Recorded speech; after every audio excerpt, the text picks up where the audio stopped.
Mengapa doa Anda tidak dijawab?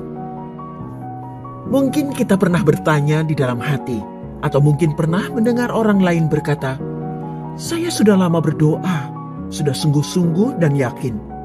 Tetapi mengapa Tuhan tidak menjawab doa saya?" Mungkin juga kita pernah bertanya-tanya atau pernah mendengar orang lain berkata, "Saya sudah rajin ibadah, rajin pelayanan, banyak memberikan persembahan. Kalau di gereja ada acara, saya pasti bantu. Tetapi mengapa Tuhan tidak menjawab doa saya?" Sebenarnya Tuhan selalu dan pasti menjawab doa kita. Hanya saja jawaban itu bisa: 1. Ya, Tuhan mengabulkan doa kita. 2. Tunggu, Tuhan mengabulkannya tetapi nanti, bukan sekarang. 3. Tidak, Tuhan tidak mengabulkan doa kita. Nah, hari ini secara khusus kita akan membahas jawaban yang nomor 3, yaitu mengapa Tuhan tidak mengabulkan doa kita. Ada banyak alasan mengapa Tuhan tidak mengabulkan doa kita, tetapi hari ini kita akan membahas 3 saja, yaitu 1. Tidak sesuai kehendak Tuhan. Dan inilah keberanian percaya kita kepadanya, yaitu bahwa Ia mengabulkan doa kita jikalau kita meminta sesuatu kepadanya menurut kehendaknya. 1 Yohanes 5 ayat 14. Kita memang bebas meminta kepada Tuhan. Tuhan bahkan berkata, "Mintalah, maka akan diberikan kepadamu. Carilah, maka kamu akan mendapat. Ketuklah, maka pintu akan dibukakan bagimu." Matius 7 ayat 7. Tetapi itu tidak berarti semua doa kita akan dikabulkan. Doa yang dikabulkan adalah yang sesuai dengan kehendak Tuhan.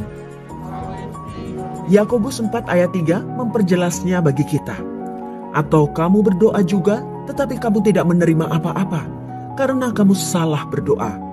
Sebab yang kamu minta itu hendak kamu habiskan untuk memuaskan hawa nafsumu." Jadi doa kita harus sesuai dengan kehendak Tuhan, tidak bertentangan dengan firman Tuhan, dan bukan untuk sesuatu yang jahat atau berdosa. Contoh, jika kita berdoa agar kebohongan kita atau kasus korupsi kita tidak ketahuan, berdoa agar orang lain celaka, dan lain-lain, maka doa itu tentu tidak akan dikabulkan oleh Tuhan. 2. Dosa. Sesungguhnya tangan Tuhan tidak kurang panjang untuk menyelamatkan, dan pendengarannya tidak kurang tajam untuk mendengar.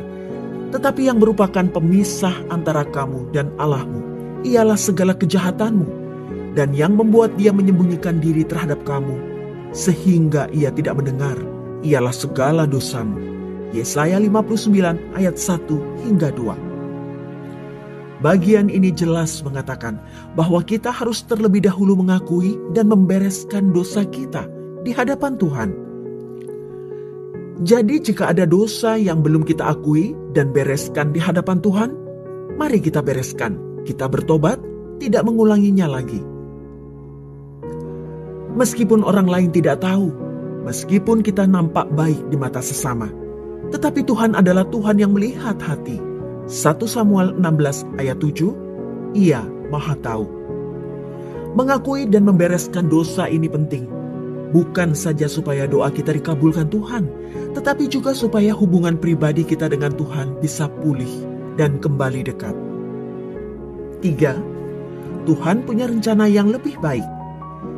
Sebab aku ini mengetahui rancangan-rancangan apa yang ada padaku mengenai kamu. Demikianlah firman Tuhan, yaitu rancangan damai sejahtera dan bukan rancangan kecelakaan, untuk memberikan kepadamu hari depan yang penuh harapan. Yeremia 29 ayat 11. Rasul Paulus 3 kali berseru meminta Tuhan untuk menyingkirkan duri di dalam dagingnya. Tetapi Tuhan menjawab, "Cukuplah, kasih karuniaku bagimu, sebab justru dalam kelemahanlah kuasaku menjadi sempurna." 2 Korintus 12 ayat 7 hingga 9. Yang Rasul Paulus minta adalah sesuatu yang baik, tetapi tetap keputusan terakhir ada di tangan Tuhan.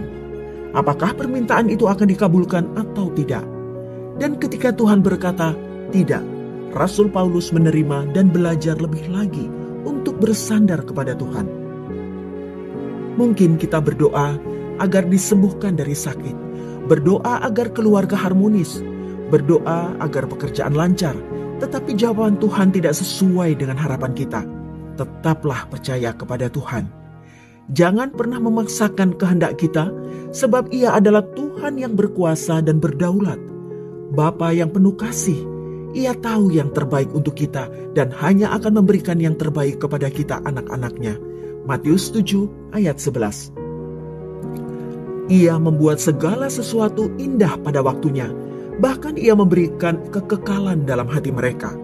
Tetapi manusia tidak dapat menyelami pekerjaan yang dilakukan Allah dari awal sampai akhir.